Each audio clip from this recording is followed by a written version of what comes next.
Hello and welcome to Between Views. We've been saving this story for a particularly long time and I'm thrilled to finally share it. When I first heard about Todd's experience being bitten by an eastern brown snake, the second most deadly snake in the entire world, I immediately said, please don't tell me anything about that. I want to record it and hear it for the first time on the podcast. It's been about a year and we've finally gotten to it. Today, Todd will recount his incredible, near-fatal encounter with one of the world's most deadly snakes.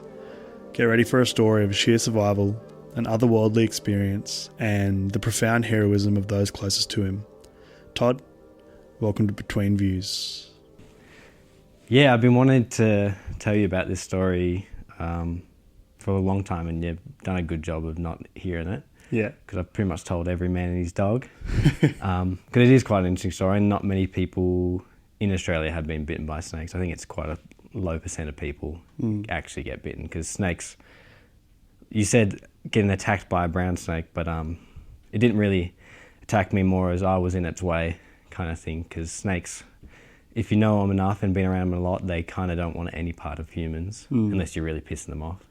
Yeah. So just before we go right into it, one thing about the show is that about 50% of our listeners are from the US. Oh. And after working in the US for a long time, I realised that the general perception of Australia is that everything there is out to kill you. There's just crocs and snakes just living in your house non-stop. Everyone rides a kangaroo to school, that kind of thing. Yeah. It's dangerous and outback and red soil. But, you know, it's not like that absolutely everywhere. But it is true that there are a lot of deadly creatures out and about in this massive landmass that it is, but you don't actually really come across them a ridiculous amount unless you're out and about, right? Unless you're out into the bushland. Exactly, yeah. Like, for people like us, we're out in the bush a lot, we might see a lot of snakes. I'm sure you've seen a lot growing up. But yeah, unless you're in like far northern territory, then you're pretty much good, because crocs, they're dangerous. Snakes and spiders, probably not so much, because what are they going to do apart from give you a little bite? Yeah. Man, let's jump right into it. I'm keen to hear the story. Let's have it told in its entirety, everything you reflected on and felt during, and just what it was like to experience being attacked by one of the world's most deadly snakes. So, I'll tell a bit of a story, just because who doesn't love a good story? I'll go back into little kind of the origin of why I was there in the first place. So I was originally a Melbourne boy, and I moved to the Goldie during COVID, because obviously during COVID, Victoria was copping it a lot, and I just wanted to surf. So I went to the Gold Coast, and upon arrival, I met this beautiful girl named Megan, who's my current girlfriend. And we both loved the outdoors, so we'd always go out on trips. We'd go to the Noosa Everglades, go canoeing for days, go hiking, do a little bit of climbing.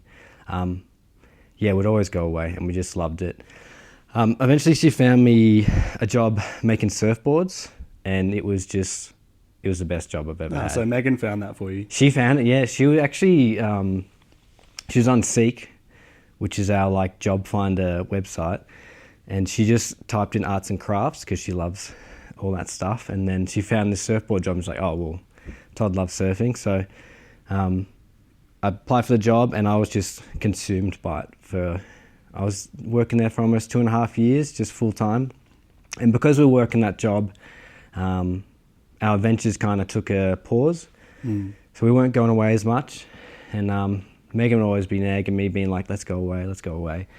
So she's like, oh, can you plan a big trip for us and we'll go on a hike or something? So I was like, yep, sure. So I got away to planning. It'd been quite a while since we'd done a hike, and I was like, oh, let's go do a multi-day bushwalk. And I was looking around the Gold Coast, and I wasn't very familiar with the Gold Coast. Being a Melbourne boy, I wasn't sure where are the best trails. And there was nothing really recommending me where to go. There was no like set itineraries for multi-day hikes in the area, so I went ahead and kind of made my own itinerary.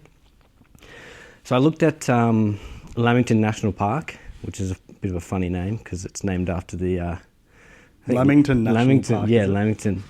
For those who don't know what a Lamington is, there's this small rectangular soft sponge cake. Yeah. Covered in chocolate And coconut. Yeah. Desiccated coconut on the edges. It's Absolutely delicious. Every now and then they put cream and jam between two of those and make a mega Lamington. Ooh, now we're talking.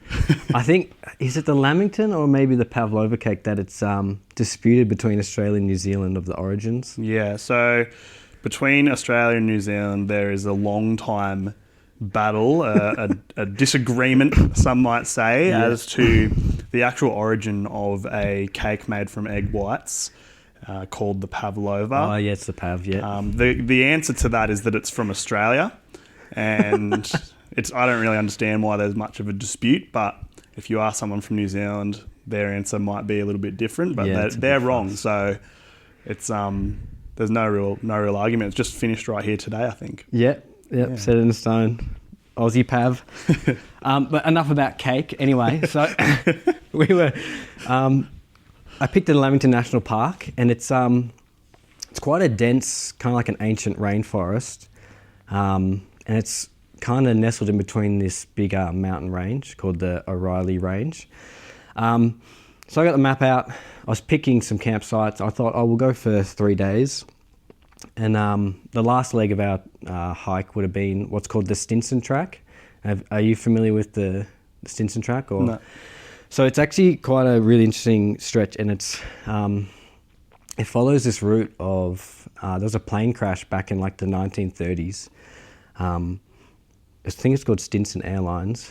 The plane crashed, and it was this big thing all over the news, and no one knew where the plane had crashed. And people were calling in being like, it crashed around Sydney. So the cops were looking around there. They're looking in like the Blue Mountains and stuff. Still couldn't find it. And this went on for like a couple of weeks. I could be butchering this story. But this one bloke, Bernard O'Reilly, he had this hunch. He's like, I reckon it's in the Lamington National Park. So he went for a walk, and he actually found the wreckage of this plane. And when he got there, there was 3 blokes still alive. I think there was maybe 8 or so. How long after, roughly? I think it was like maybe a week or so after, or a couple of weeks after. Oh, wow, just living out by the wreckage. Yeah, so he got there and they're still alive, and they said, 4 of them survived, but one of them they sent off who was in best shape to go get some help. But he fell down a gully and he didn't survive. So they found his body as well. So he found those 3 blokes and he gave them all his food he's had, and I think he had just like an onion and all crook stuff, nothing that you'd want to live off. So he gave him his food. He hiked back out and got some rescue services to come, and they hiked back and they saved the guys, went on a big stretcher and hauled them all out. So you can actually follow that trail of the rescue route. There's a memorial site and there's still bits of the plane. Oh, wow. So I was like, that's awesome. I would really love to do that hike. We eventually never ended up getting there, which I'll discuss why. But so we set up for this hike. It was going to be a couple nights. We packed all our stuff. We did a car shuttle, which is we kind of put a car on each end of the hike because it wasn't a complete loop. We were running a little bit late on the first day, but we only had about 5 Ks to get to our first campsite from the start of the trail. So we got out of the car, started walking, and we had to cross a couple of creeks. And every creek we crossed, me being the lazy bugger I am, I'd just go barefoot, which is kind of Aussie of us, just walk around barefoot. Yeah, but like I think of Woolworths or Coles straight away in the summer. It's just everyone walking around barefoot, which isn't something that happens in a lot of the rest of the world. No. I realise that that's very taboo in pretty much everywhere else in the world to just roll into a supermarket barefoot, but here it's kind of like the go-to. Even driving barefoot in Australia is a common thing, which I think is illegal, but it's a beautiful thing, just driving barefoot. Can't be illegal. I think it is. It's just natural. It's nature. I think it is legal. Intended it. I don't know. One of my favourite things in life is I'll drive barefoot and I'll just use my big toe on the accelerator, just hanging on there. It's a unique favourite thing in life. Just have your life just by one big toe. But no, it's good. Normally when you're hiking, you bring a pair of water shoes for crossing like creeks and if you need anything like that, so your feet don't get cut up on rocks or anything. Anyway, there was quite a lot of creek crossings, so every now and then I just chucked my shoes off, chucked my socks off, walked across the creek, dried off, put them back on, kept walking. Just before the trailhead, we had to walk through a little bit of farmland, and we found these blokes, and they were having a piss up, just drinking and having a good old time. And I think they were also just illegally camping. They picked a nice spot. So we said, hey. They kind of looked at us funny, being like, what are these guys doing hiking? We didn't hang around for too long, but we just said hello and kept walking. When we started walking on the trail, it got really dense. It was a little bit muddy because it was a rainforest, and it was undulating, which like means the trail just kept going up and down, and like meandering a bit. It started to get dark, which we were like a bit concerned, so we got our head torches out, chucked them on. There's a lot of bugs in the rainforest. It was this was about April of 2023, so it's still quite hot. So all these bugs and stuff were flickering through the head torches and stuff, and I was like, oh, this is a pretty cool experience. And we kept walking for a couple Ks, and then Megan and I both had this weird feeling. It was like this weird heavy presence we were like walking into, and we both vocalized it to each other and we're like, this is something's weird, like something's telling us we shouldn't be here, or something we should turn back. And yeah, I just can remember this heavy feeling. I'm sure you probably felt something like that when you just shouldn't be somewhere, or it wasn't like something was watching us. Like I've had feelings like that about in the bush, but it was just this weird primordial feeling of, uncertainty almost. So me being me, always up for an adventure, I was like, nah, let's just push through, let's keep going. Keep pushing. But this feeling just kept getting more and more intense. And Megan said to me like, oh, let's turn back, or let's just camp here, right where we are, and can have dinner, and then we can keep going about the track in the daytime. And I was like, oh no, we're only about 2 Ks away. Let's keep pushing. Let's keep going. And this feeling, I've told this story, but a lot of people have had this feeling, and some people might call it God or something like that, or like the spirits. But I tend to believe, just like the First Nations people's belief of the land is alive and it's telling you how to feel, and people who are more in tune or less in tune can feel it more or less. And different mobs around Australia have different names, but someone told me in WA they call it lian or lian. I might be pronouncing it wrong, but it is this presence in the bush, and sometimes it's trying to protect you from certain things that might be about to happen, or warning you of certain things that could go wrong. But me being a bit of a numbnut, kept going. And then we got to this last creek, and it was quite a big creek, and it was flowing pretty heavily. It's probably about like 50 meters wide, and there was a big rope going across it. And it was probably used so you could traverse along and kind of walk, because the creek was about up to knee height with water. And from the other side of the creek, I could see the sign that said the campsite. And I was like, oh, we're nearly there. Yet again, we had a discussion. We're like, this is a pretty gnarly creek to be going through at night. But we took our shoes off. We head through the creek. So we're walking along this rope. I'm having an awesome time. It's a bit of an adventure. There's this really big spider about halfway through, dangling off the rope. And I'm like, this is just an unreal adventure. And then I just battered the spider away like it was nothing, like a backhand in tennis, just smacked it off the rope. And I was like, this is an awesome adventure. Which is, what about happened is probably karma for that as well.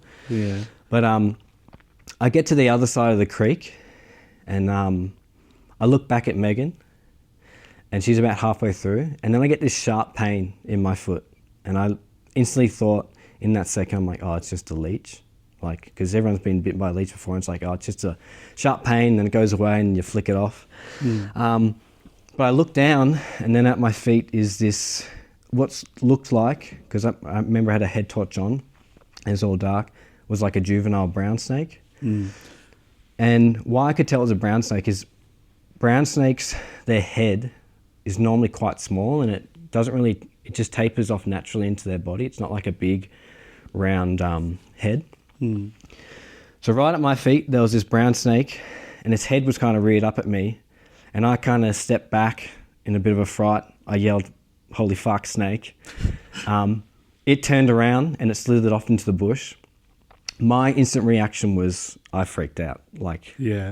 I would like to say I was cool and composed, but I freaked out. Because the juvenile ones are the more poisonous. Yes, yeah, well, because the bigger, the older, the wiser the snake, they know a human's not food, so they don't want to waste their venom on you. So if they bite you, it's more of a warning bite or a dry bite. Whereas the juvenile ones, the baby snakes, when they bite you, they might want to give you a warning bite, but they end up injecting venom because they don't know how to regulate it. I didn't know. Can snakes choose to put venom and not? Yeah, they can, yeah. Really? Yeah, well... Wow. It's like a muscle or something, I guess.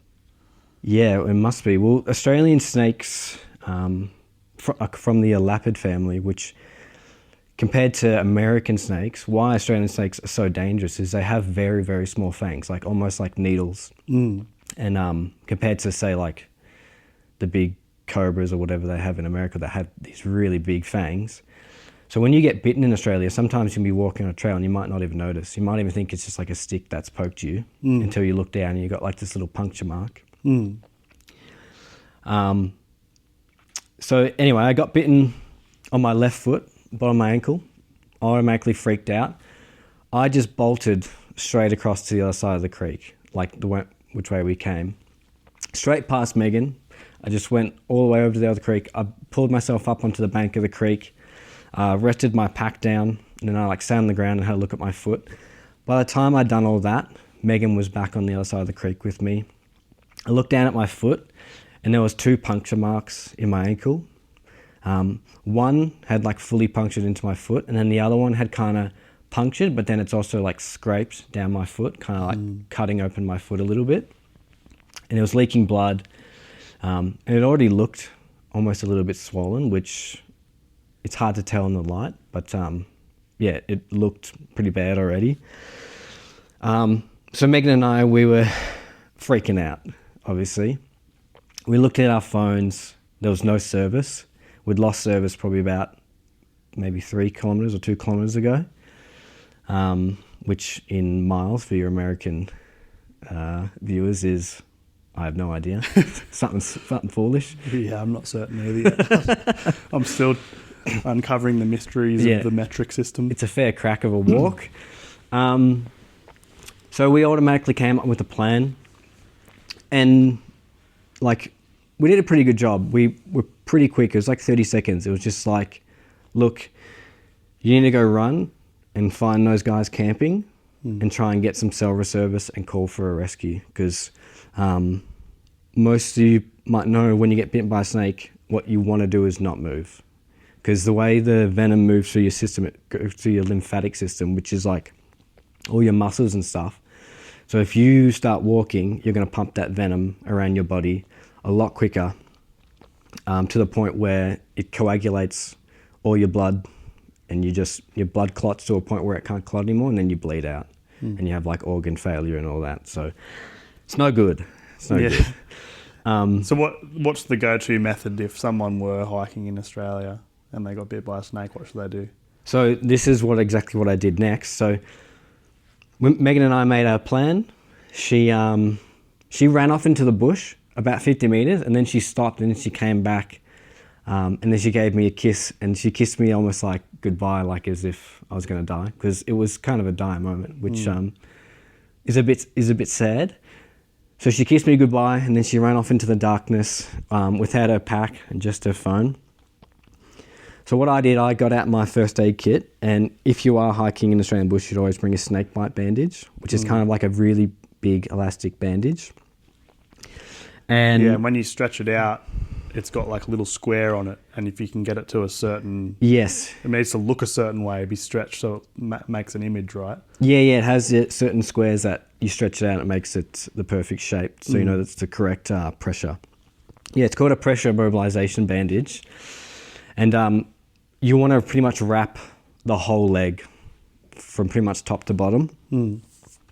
So I did that. I wrapped my leg from top to bottom.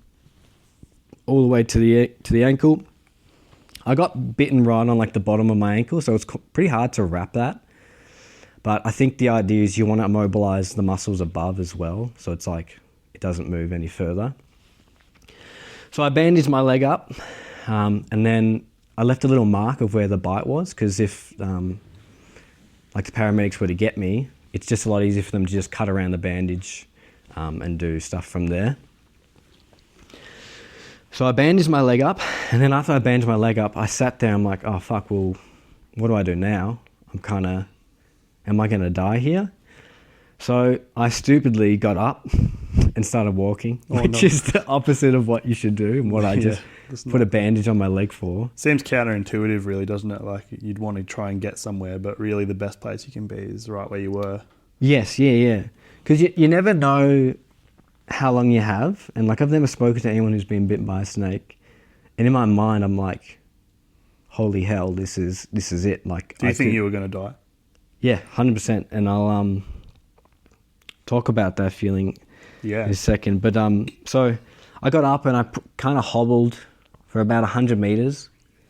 And then I said to myself, like, what am I doing? Like, if I do try and walk out of here, I'm just going to be way worse. And maybe I won't die. So I need to leave my life in Megan's hands and see if she can rescue me. Oh, wow. So then I sat there. And this is when all these feelings of I had to come to terms with dying. And it's quite a bizarre feeling. And it's kind of never left me, this feeling of coming to terms with it. Because initially, when I got bitten, I had a lot of like adrenaline and like hypertension. And I could just hear like the blood squelching in my ears. And my leg was throbbing a little bit, but I just almost like, I couldn't hear anything. All my senses were gone, or like they were just overactive from all the adrenaline, and my body kind of like just being tense because it had this feeling of impending doom. And I'm not sure if you've ever had a feeling of impending doom, but it's not good. It's like your brain telling you that, yeah, you're going to die. And it's very, very intense feeling. So I kind of sat down there.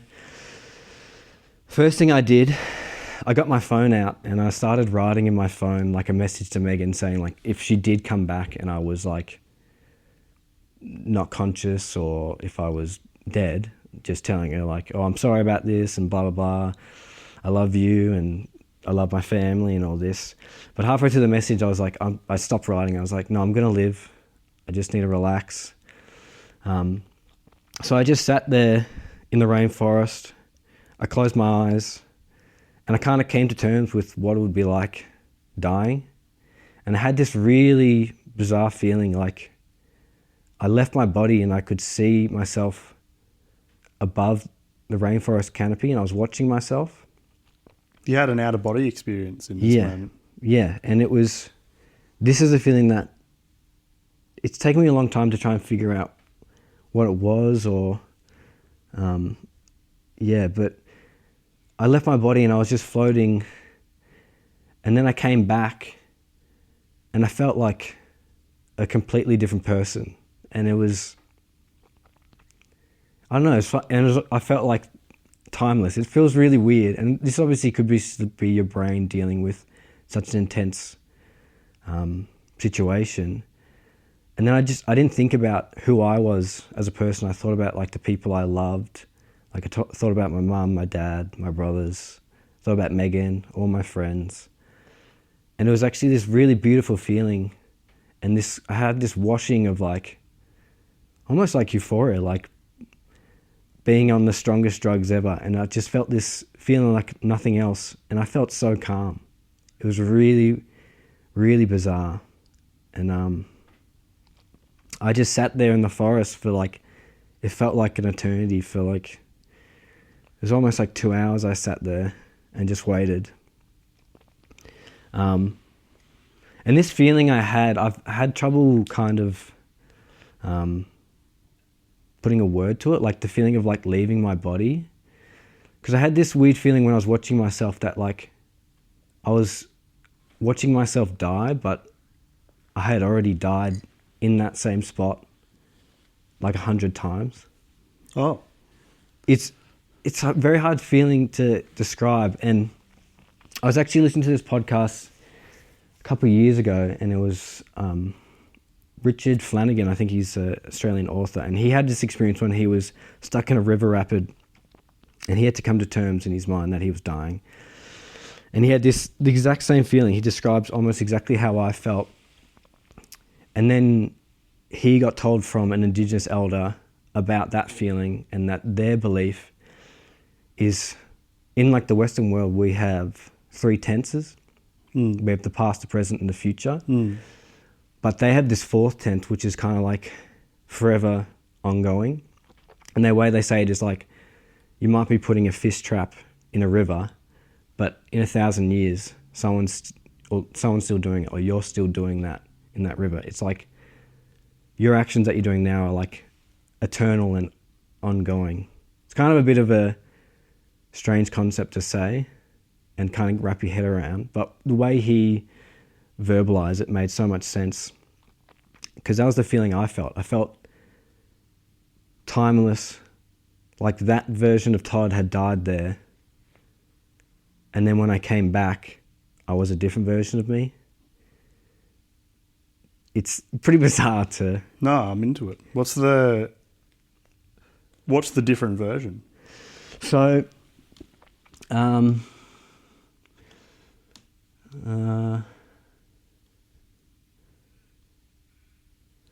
like the tense, the different version they talk about.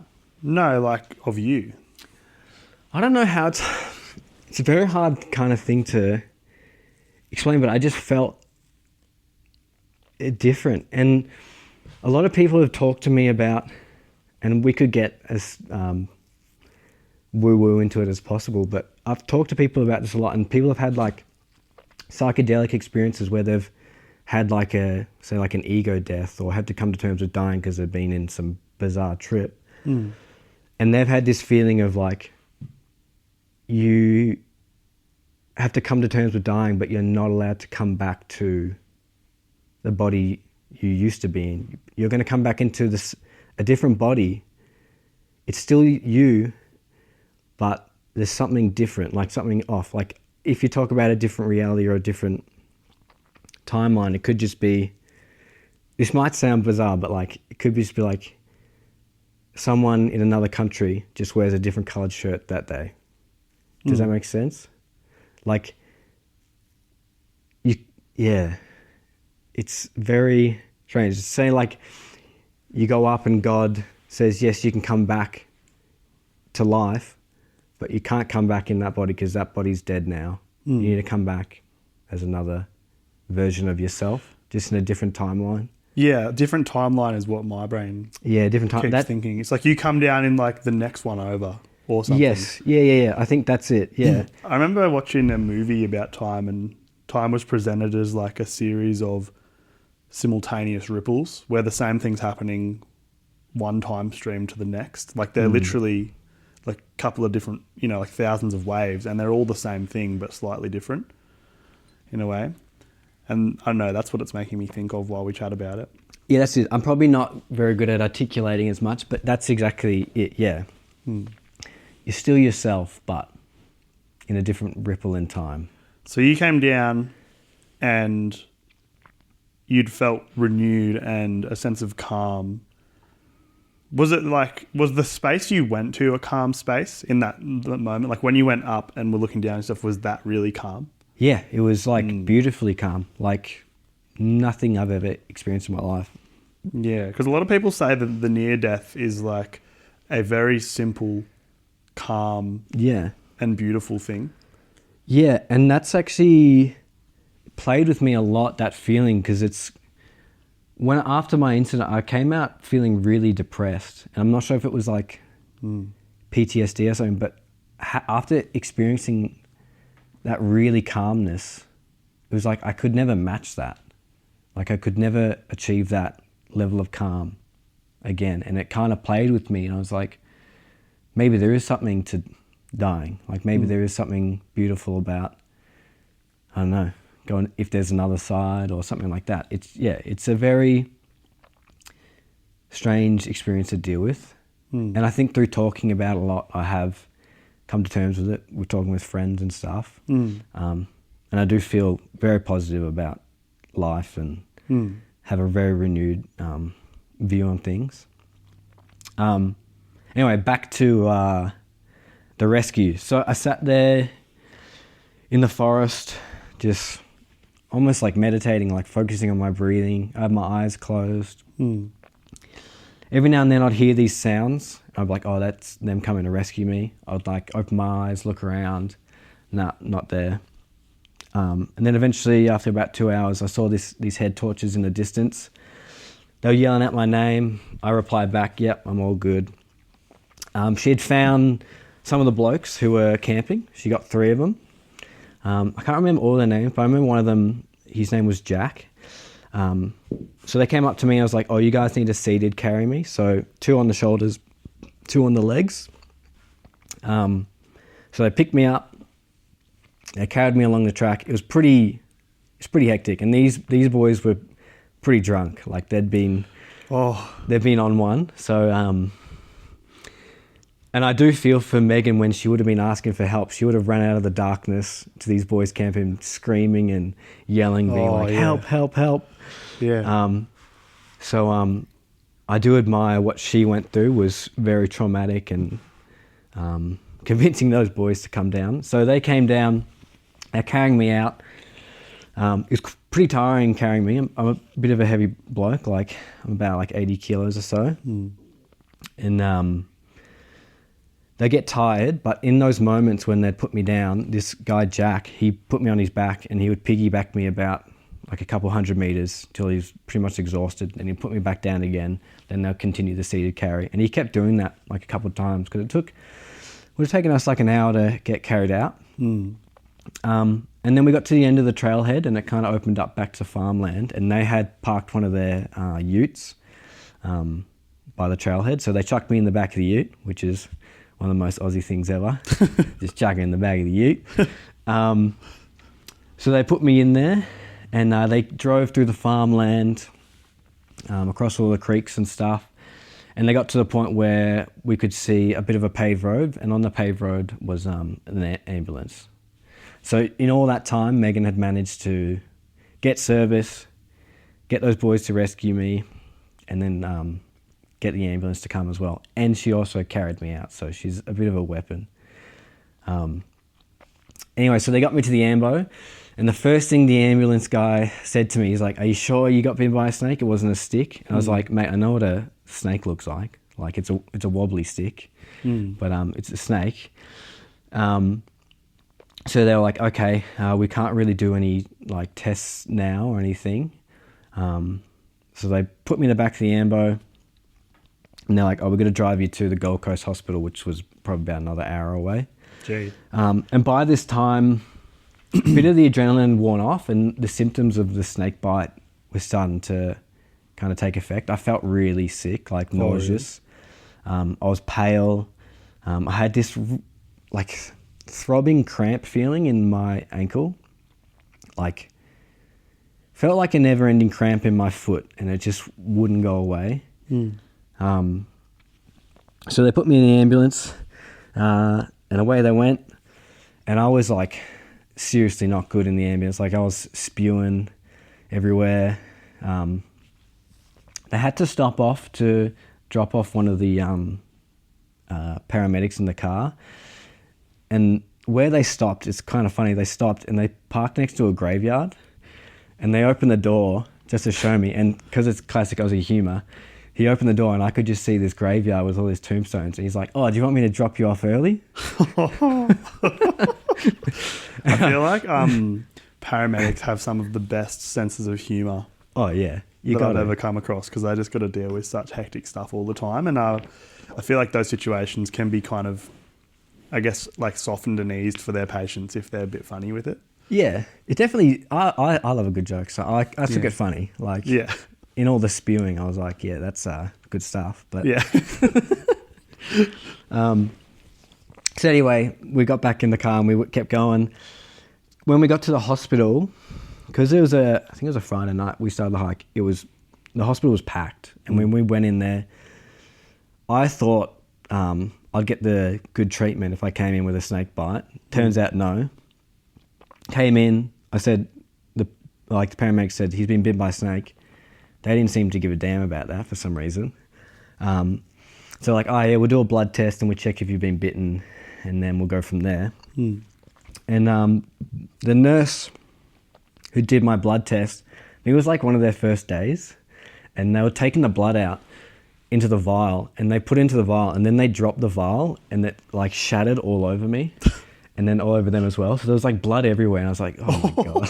Oh my God. And I'm in just like a hospital hallway because it was so busy that they had no rooms for me. So I'm just in the hospital hallway. Covered in blood.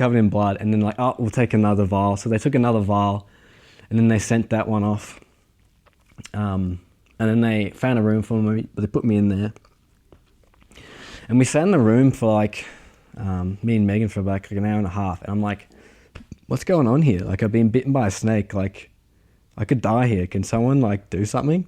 Yeah. And then the time passed, and the doctor came running in. He was like, oh my God, you've been bitten by a snake. Like, your blood showing that it's coagulated, and like you could die in a couple hours. And I was like, oh, well, like, yeah, I'm aware. yeah. I mean, yeah. Thank you. Yeah, that's what I've been telling you. Discovering like, that. Yeah, like, hello, there's a snake, like, there's a literal bite mark in my foot. Yeah, you would think that'd be straight on to that. Yeah, yeah. It was pretty funny. So, Gee. They got the report from the blood sample, and then they sent it off to one of the snake experts in Newcastle. They were on the phone with him. And he was like, oh, based off what your blood's doing, you've either been bitten by eastern brown or a tiger snake. And they're like, I think they're like 2 and 3 on the most deadliest snakes in the world. That's interesting that you can tell from looking at a blood sample what type of snake it was. Yes, yeah. Wow. So they're like, okay, let's get you some anti-venom. And because I always thought there was one universal anti-venom, but they're like, oh, we're going to give you 2 separate, one for the eastern brown and one for the tiger, just to be sure. And the way they do it is they just give you a big IV bag, and then they mix the anti-venom into the IV, and then they just pump it into your veins. Yeah. So they put one bag into my veins, and it was actually quite funny because not a lot of people get bitten by snakes. There was doctors and nurses who weren't assigned to me, and they kept coming in to like watch because like it was such a thing that they hadn't seen before. Yeah. Because it's not so common. Even though there's a lot of dangerous creatures, the actual chances of you being in a spot where you get done by one isn't high. No, it's not common at all. Like, it's really, like I say, snakes don't want a piece of you. No, they're not out to get you. I generally think I only got bitten because I was walking through a creek, and I reckon my footsteps would have been muffled. And I reckon that snake went down for a little drink at the creek. Yeah. And as soon as I stepped onto the bank of the creek, it got a bit startled and just gave me that warning bite. Yeah. You're probably just scared. Yeah. I was just bad timing. Anyway, so they gave me the anti-venom in the bags. And then after that, they're like, based on your condition, you need to go to ICU, which is intensive care unit. And that's like where the real stuff goes down, like people having a rough time. And I've never been to ICU. So they put me in there. I was feeling pretty crook. The cramping feeling in my left leg from the bite mark kind of kept moving up my leg. And I had this really weird feeling. I went to move my leg like a little bit, just to like test it out. And it felt like my calf was like this big lump, and it like moved up my leg, like in this big mass. And it was such a crook feeling. And then that cramping feeling just kind of progressed up my leg. It's almost like you could feel the venom like moving its way up. Yeah, but it just felt like all my muscles were like clumped up and gross, and I could feel it like just pushing its way up my leg. And it's a very like gross feeling. So they put me in ICU, and I was in there for about 24 hours. By that time, Megan went home to get some rest. God bless her. And yeah, in ICU, have you ever been in ICU? No. It just, a pretty scary place because it's like, by all things comparatively to other people, I was doing well. And like the people next to me were, I remember I really loved my basketball. And I was watching the Lakers in the playoff because I love LeBron. And I was watching it. And as I was watching it, there was a guy literally flatlining next to me, like full on. And they had like 4 doctors and heaps of nurses in there. They're all panicking. And I was like, man, I'm just trying to watch the game here. And oh my God. Bloody hell. Yeah. But yeah, it's pretty bizarre. Like there's people missing limbs and stuff. I'm like, all right, so I'm doing all right. I'm doing all right here. But yeah, got you in time. I imagine the remoteness. While listening to it, I feel like a lot of the time you get bitten, you'd be fairly remote. yes. I would think. And that would be a bigger problem because getting out of that spot is actually the puzzle to solve. Yes, yeah. Well, we're lucky we're only about 5Ks in. Like, could you imagine if we're on the last day? Yeah, true. And we were several, like, 40Ks in or something more. Yeah. We would be done. That's right, yeah. We'd be totally done. Yeah.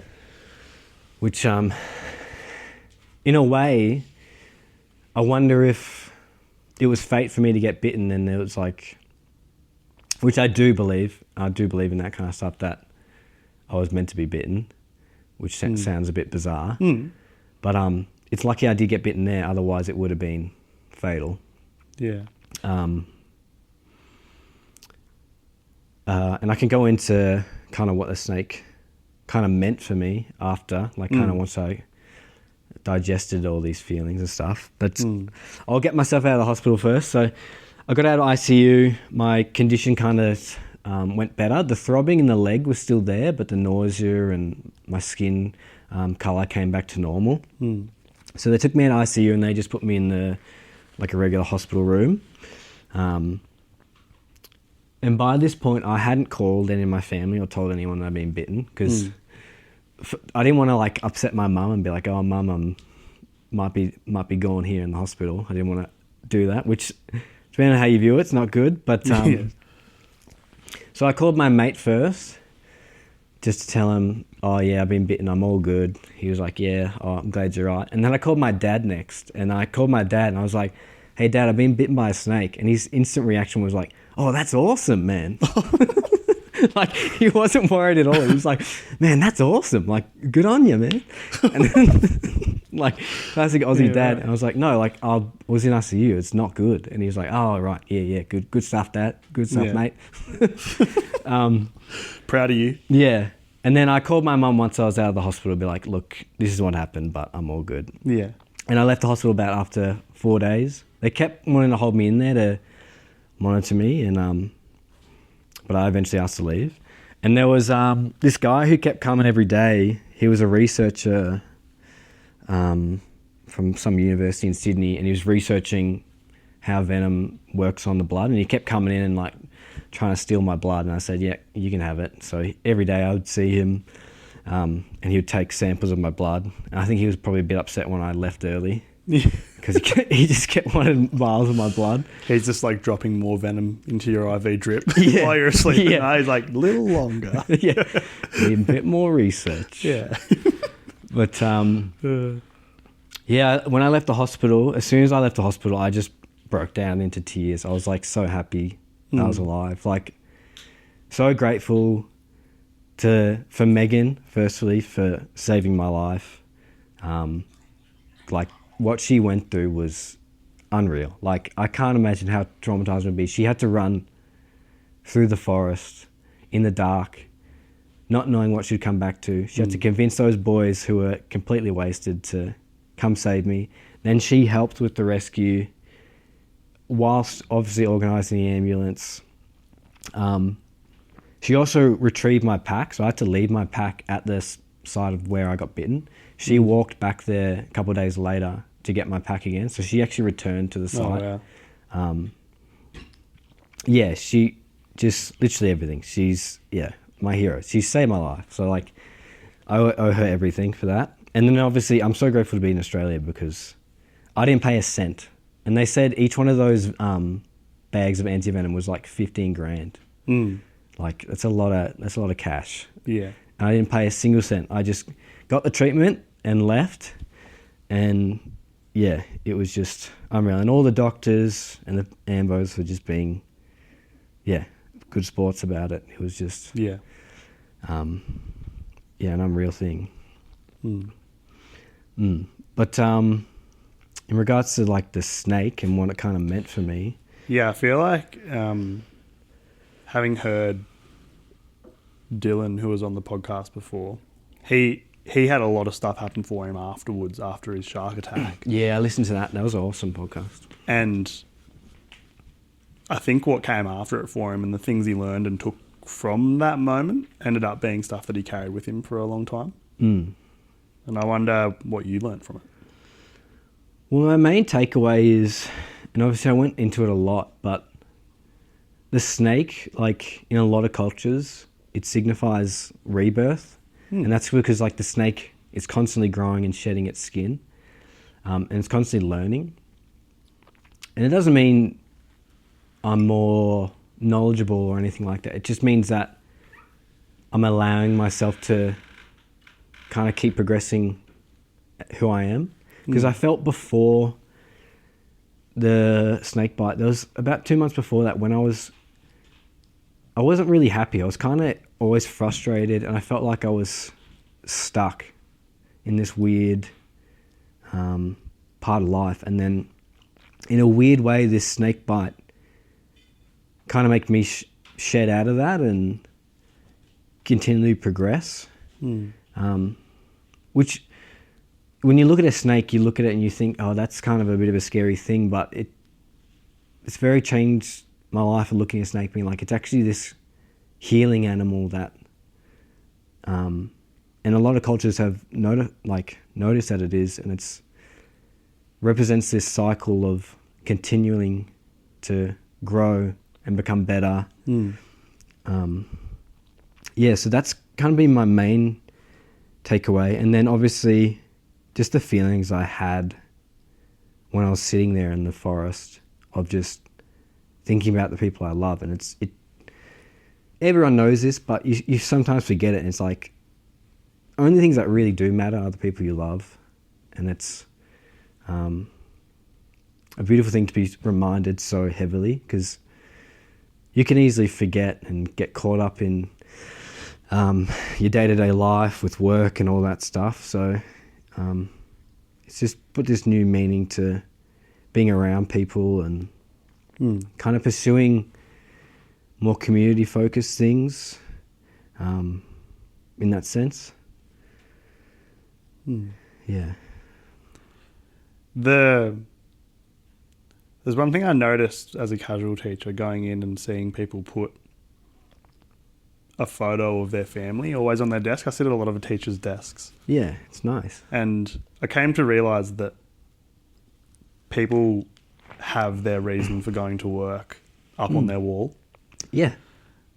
And I was just like, most times it's a family or a dog or something. Just some being that they love. That's their whole reason for sacrificing 40 hours of their time. Legit, yeah. So they can spend the rest of the time with those things. Yeah. And yeah, it's interesting that like when confronted with the end, the only thing you really thought about was the connections you'd made and the people that you felt strongly for.